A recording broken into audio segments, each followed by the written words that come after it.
trade de fou qu'on aurait pu prendre sur le CRV. Donc je vais vous l'expliquer pour que vous puissiez refaire la même chose et voir finalement la stratégie qu'on doit appliquer quand on est dans une tendance et comment prendre un trade. Aujourd'hui, je vais vous montrer prise de liquidité plus fair value gap inversé. Vous verrez, c'est relativement facile à mettre en place. Le seul point difficile, c'est qu'il va falloir être patient et trust le truc. Donc en gros, on se retrouve ici sur le CRV.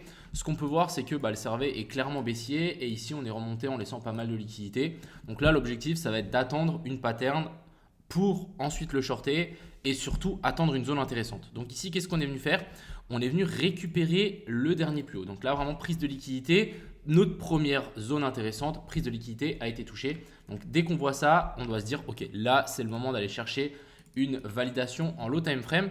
Et du coup, si on regarde en 5 minutes, qu'est-ce qu'on a eu? On a eu la prise de liquidité sur ces lows-là.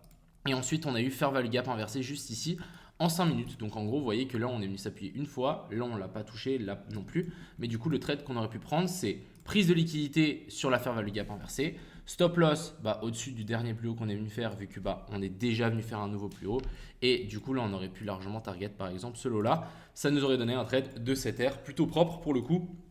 Simplement avec prise de liquidité et fair value gap inversé. L'objectif, encore une fois, c'est de trader dans la tendance et d'attendre un sweep pour vraiment qu'on puisse valider finalement cette fair value gap inversée qui passera en tant que résistance dès qu'on a fait un sweep baissier.